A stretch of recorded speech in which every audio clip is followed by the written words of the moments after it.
Memasuki hari keempat pencarian korban ambruknya musola Ponpes Al-Khozini, tim SAR melakukan asesmen dan rapat koordinasi untuk menentukan rencana teknis evakuasi lanjutan dengan alat berat.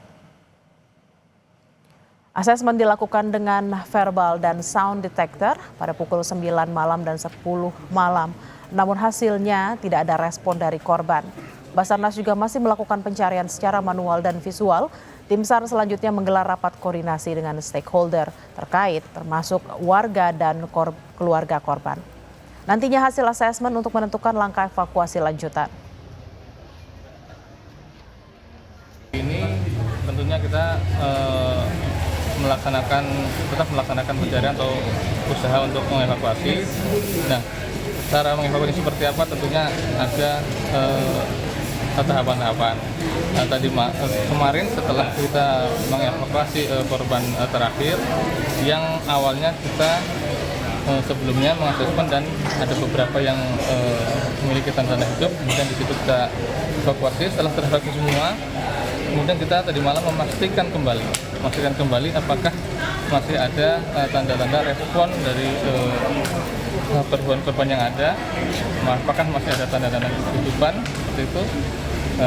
Kami laksanakan tadi malam di pukul 9 malam dan sampai dengan jam 10 malam ada 2 kali tahapan kami laksanakan, baik secara verbal maupun menggunakan peralatan sound detector. Berat itu hanya baru didatangkan untuk persiapan saja jika nanti menggunakan alat berat. Pakar teknik sipil yang ikut serta dalam proses evakuasi korban runtuhnya Ponpes menyebut berdasarkan rilis dari Basarnas sudah tidak ada respon dari korban yang terjebak reruntuhan. Hingga evakuasi kini bisa menggunakan alat berat. Berarti dari asesmen yang dilakukan sejak pukul 1 tadi dini hari itu sudah tidak ada lagi Pak Muji terkait dengan korban yang masih selamat. Itu rilisnya dari Basarnas sudah tidak ada respon, sehingga beliau meskipun tim Basarnas standby di sekitar sini, tapi kita diizinkan untuk masuk melakukan pembongkaran dengan teknik tertentu yang tidak memperparah kondisi korban yang ada di bawah. Bila mana sudah di kondisi tertentu akses untuk masuk ke lokasi, Basarnas akan segera masuk untuk mengambil posisi evakuasi korban. Pembongkaran ini Pak yang menggunakan alat berat ini sudah dipastikan pukul berapa akan dilakukan? Ya, menunggu komando Pak Badan Penanggulangan Bencana Daerah masih on the way. Kami siap semua personil. Kira-kira kalau kita tunggu 1 jam ya, mungkin 1 jam lagi atau paling tidak jam 11 kita bisa action untuk di lapangan. Kita akan pantau bagaimana lanjutan penyelamatan korban yang masih tertimpa reruntuhan di Ponpes Al-Khozini di Sidoarjo, Jawa Timur. Akan kita tanyakan ke jurnalis Kompas TV Alfian Rahman dan juru kamera Cilmi Ardianto Fani.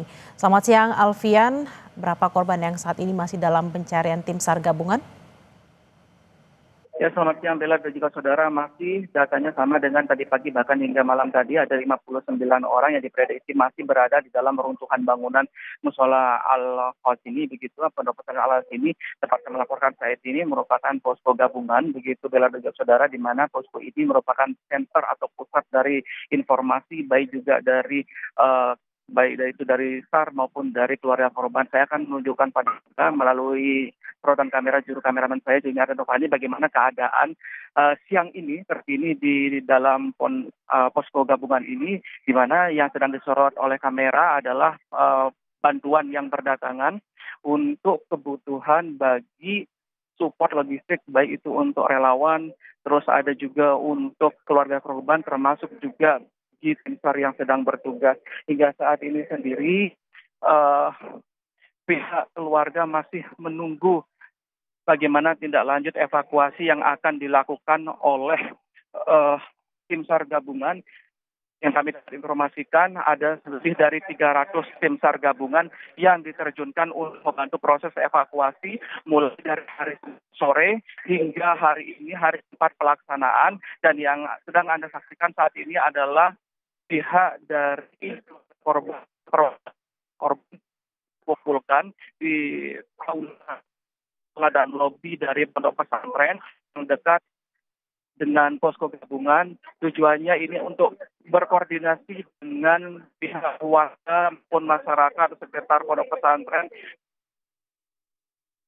dari evakuasi yang akan dilakukan, karena seperti yang kami dapat informasikan, informasi yang kami dapatkan dari Surabaya dan Angsikip, yaitu beberapa kali asas pemeriksaan secara berkala menggunakan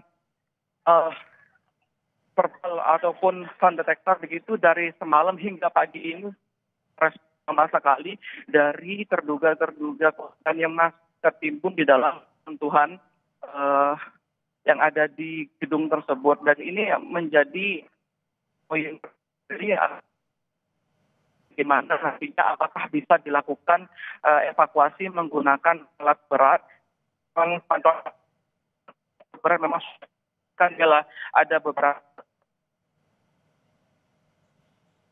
disiagakan nantinya jika memang evakuasi dilakukan dengan menggunakan alat berat, ini akan terkait pengangkatan puing-puing terlebih dahulu menggunakan ekskavator ataupun menggunakan kren. Untuk puing-puing yang terberat jika sudah diangkat, maka nanti akan diketahui berapa data korban yang dinyatakan meninggal dunia. Hingga saat ini sendiri informasi dari Basarnas, korban yang masih tercatat sama seperti kemarin ada 5 orang korban jiwa, dan memang kelima orang korban jiwa ini sudah diantar oleh keluarganya untuk proses pemakaman lebih lanjut. Sementara total korban dari runtuhnya pondok pesantren ini ada 108 orang. Bila.